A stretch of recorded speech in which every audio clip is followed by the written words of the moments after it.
Yo, what's up, Internet? How you people doing on this fine day? It's a gorgeous sunny day here in the metropolis of Inwood, West Virginia. Today, I want to kind of talk to some of the younger guys that are trying to break into the business. I know I've done TikToks and Facebook Reels on this in the past. I've even done some YouTube stuff, on this, but I think some of it stands to be repeated because, it's just getting tougher and tougher to find guys that want to work and understand the value of what it is to work in this business. If this is truly your passion and your desire to want to be in this business, I'll give you a little background about myself. When I first got in this business, I was working for $20 a night and was ecstatic to just have the opportunity to be able to work on a professional level with guys who are really doing it and getting it done. And being able to rub elbows with, those people who were holding the keys to the kingdom, per se. That held value to me. I'm a Gen Xer. I'm 50. And, I kind of struggle to find that stuff these days. I struggle to find that in young guys. Everybody wants to be, a front of house engineer in A1 and kind of just kick back and white glove all their events where they don't actually do anything but just walk in and mix.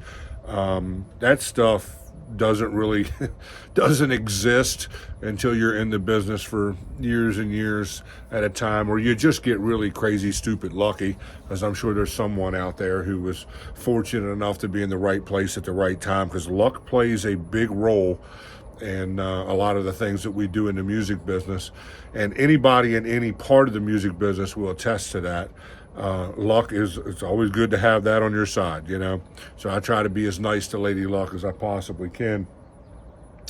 But, the reality of this is, I think some of you cats need to really see the value in having the opportunity to work with, a company that's getting it done on a professional level, and maybe humble yourselves a little bit.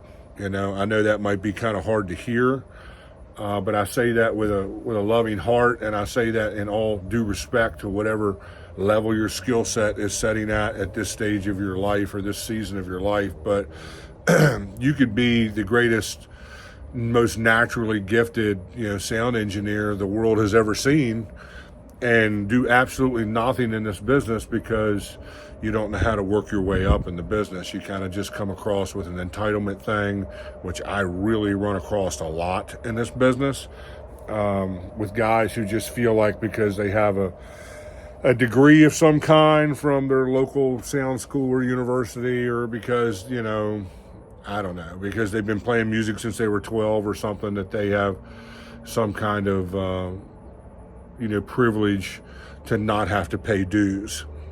We all got to pay dues, people. No one is exempt from that. We all have to get out here and grind it out and, do the gigs that we may not be, super thrilled with doing. But at the same time, it's all part of the gig, 20-hour work days is all part of the gig, especially in the summertime. And I really try not to work my guys, to death. We do a lot of hours over the weekends, but, their midweek stuff is usually, left to their own discretion. I know most of them have day gigs. Some of them don't. And that's kind of what they do, But if you're 25 years old and you're complaining to me about, working a day gig and then doing another 35, 40 hours over the weekend in the production business, your complaints are probably going to fall on deaf ears. Not that it's not valid. I get where you're coming from. I've been there, but you're 25, dude. You know what I'm saying? Like when I was 25, I was working 3 jobs, and happy for it, and raising kids and all that kind of stuff and everything. It's a whole different game. And really the biggest issue that I see is cats come to work for me and they see where I am in the business and the money that I'm making, and totally miss the fact that, I've been running sound and working in the production business longer than they've been alive. Like, I don't have anybody who works for me that is older than my experience in this business, They kind of just miss that small little detail. Or the fact that, I'm sitting on, a couple $100,000 worth of inventory, and am the guy who is constantly putting out, money to keep that inventory healthy and safe and operating correctly, and adding to that inventory regularly as our clients' needs change.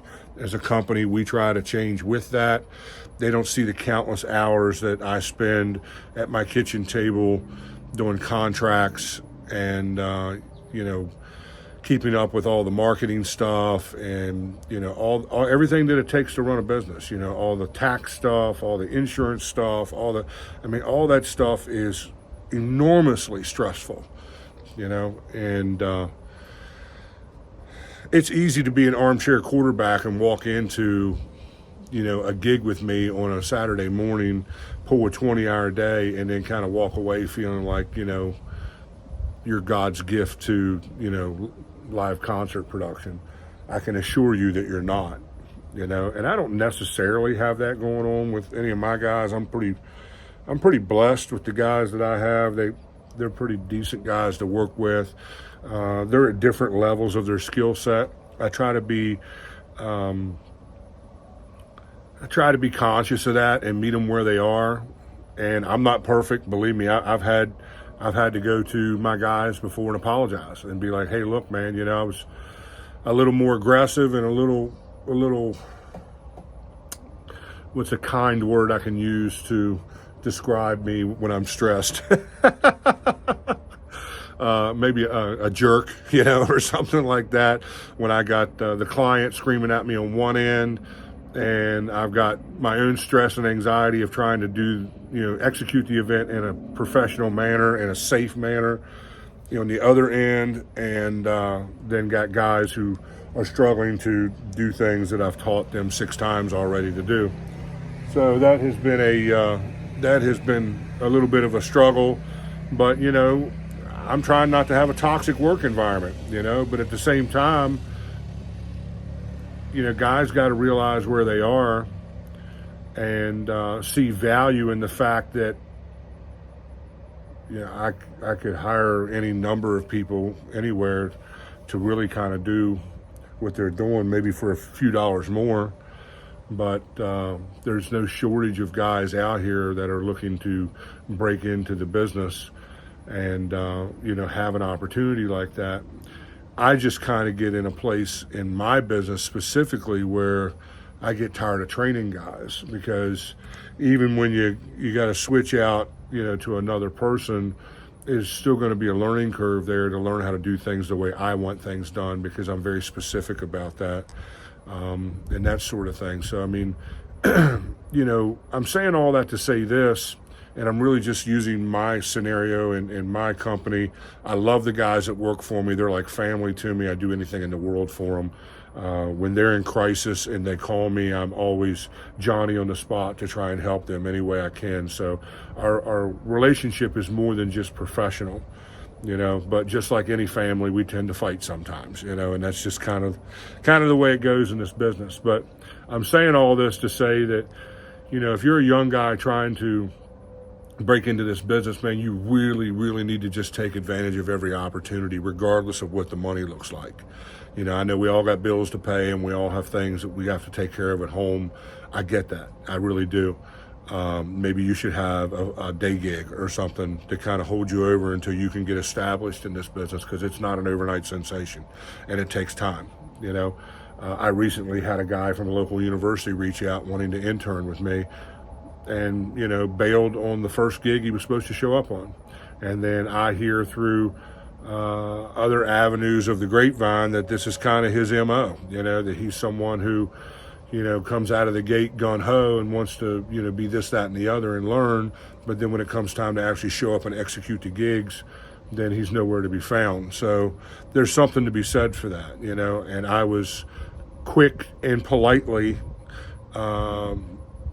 motivated to be like, what, maybe this just isn't the avenue you need to be going down with me specifically. Maybe you can find someone else that can jump through your hoops and make your things happen. But I'm extremely busy, and I just don't have time to babysit people.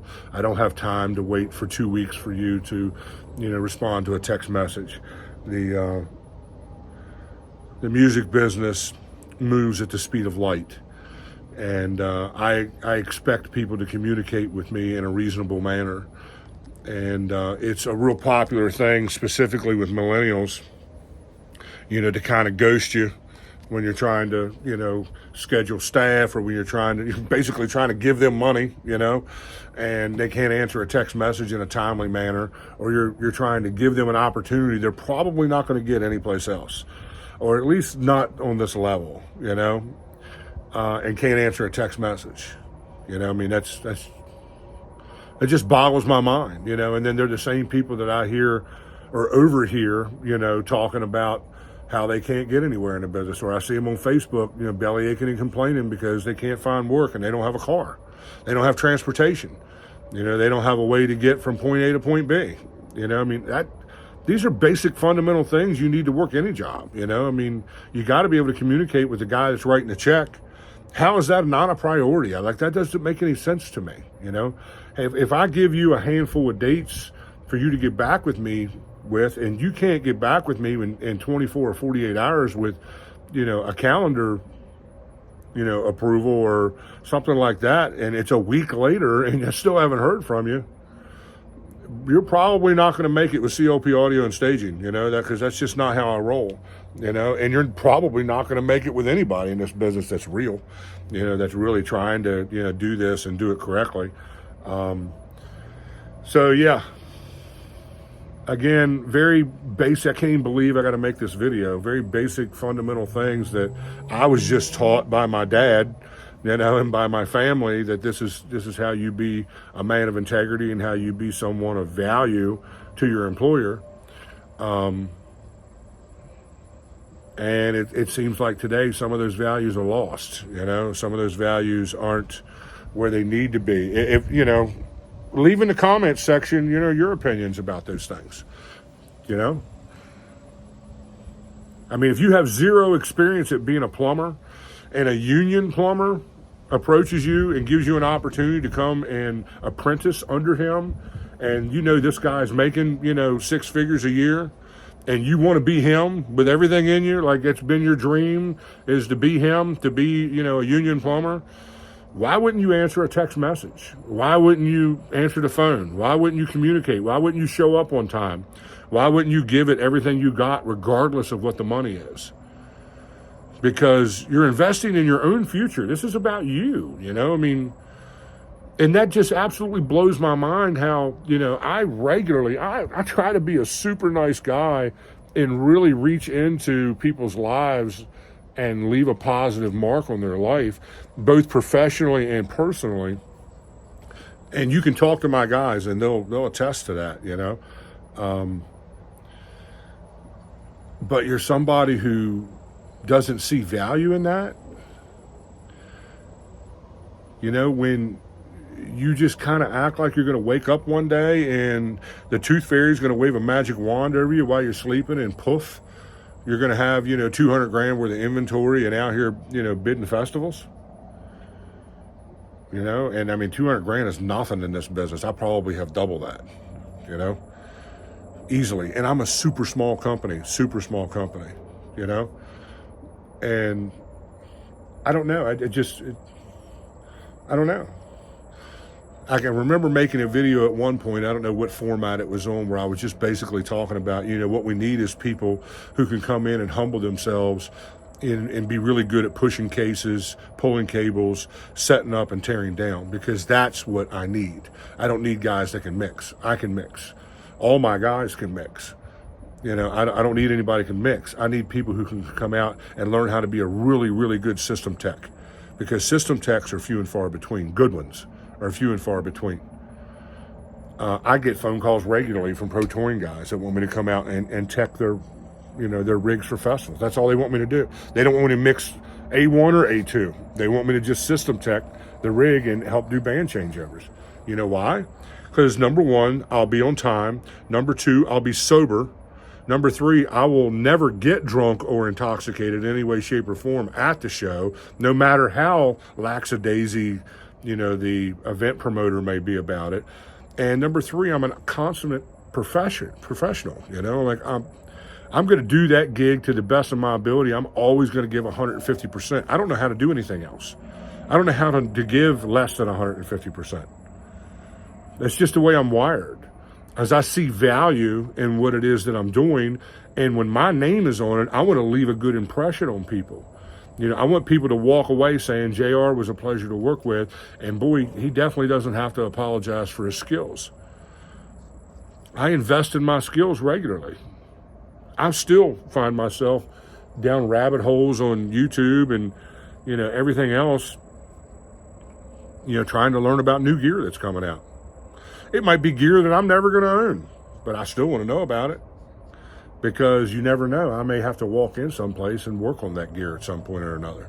I'd like to be familiar with it, so all that goes without having to be said. That should be an unspoken proverb in our business. It's just that, in order to do this in a professional manner, you're going to have to really learn how to give 150%. You're going to have to learn how to do all these little clerical things, the infrastructural things is what I call it, of, showing up on time, having a smile on your face when you get in the truck, watching your mouth around clients. Look, no one struggles with the trailer park mouth more than me, and I'm a born-again Christian, and I openly say I struggle with my mouth sometimes. I really do. And it's okay for you to have that same struggle, but you'll never hear me dropping F-bombs and acting like a fool in front of clients. And I've had to have conversations with guys on my job and my team and say, look, man, we need to have more respect for our clients than to be acting like that. It's basic professionalism. Why is that so hard to get across to people these days? I don't know. Again, leave me stuff in the comments, man. Tell me your feelings about that, and just don't dump on the millennials about it, because I know that's kind of a popular thing today, or the Gen Zs, because I know a lot of Gen X that's just the same way, I just don't get it. I don't understand, I don't understand that mindset. I wasn't raised that way. I don't operate that way. It's not how I do business, and that's why I'm busy. And you talk to anybody in this business who's busy and making real money, because we gauge success by dollars in the bank. That's how success is gauged, by how much money we're making in the bank. But you know what? You can never get to that place where the dollars in the bank is really communicating success if you don't take the time to sow seeds of knowledge and opportunity into your life. A wise man once told me that if you're standing at the door of opportunity knocking, even if it's locked, even if it's like deadbolted, man, as long as you're standing there knocking, when that door decides to open, you'll be the first guy to walk through it. Standing at that door of opportunity is getting connected with, companies like mine, like some of my competitors who are in the know, who are networked with all the keepers of the keys to the kingdom, and get in there, meet people, network, and start building your reputation on top of my reputation. I know how it works. I know how this business operates. I learned everything that I know from other people, and you're going to learn everything you know from other people. Why not take advantage of the opportunity? It makes no sense to me whatsoever, guys that are so lackadaisy about all this.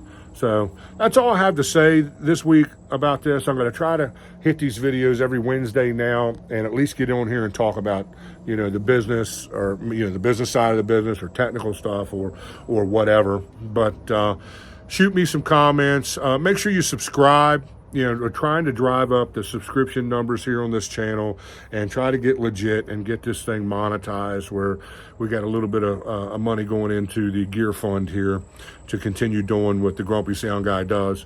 So be sure to share and like and follow and hit that notification, smash that notification icon so you'll get a notification each Wednesday when I post a video. And, let's make the world a better place, one mix at a time. All right, guys, appreciate y'all. See you next time.